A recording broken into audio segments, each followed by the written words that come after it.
Hi, welcome. In this video, I'd like to talk about the good news of the system of training based again on a interaction-based methodology versus what's popular in the dog training world, which is jumping right into a relationship problem 5 minutes in and superficially motivating dogs to respond, again, which takes a path of bribery for so many dogs and owners, bringing the total focus onto appearances that way, and inherently flawed assumptions, based again on the sit down, come and stay, assuming that represents some sort of a standard that you can trust appearances, responses that way, which again is the core issue in the dog training world.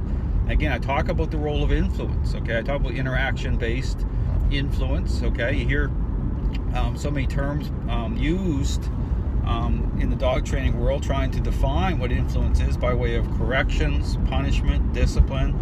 But again, understand that those don't even line up, based again on a superficial process which superficially motivates dogs that way. Influence being not being active, not aligning, And again, I talk about the system of training. What makes it very special and unique, it's the way in which it approaches a relationship problem, And again, everything I say, line it up with a parenting example. If you think about influence, consider, well, how's parental influence established?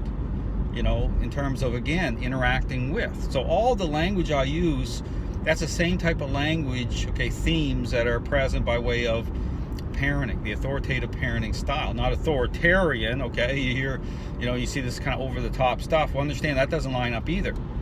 Or, permissive, which again really kind of describes this type of dynamic, and again, it's not to say that people who, align that way or are necessarily permissive parents at all, I'm just saying that that's the result by way of how people engage a relationship problem. So my encouragement is really consider what I'm saying.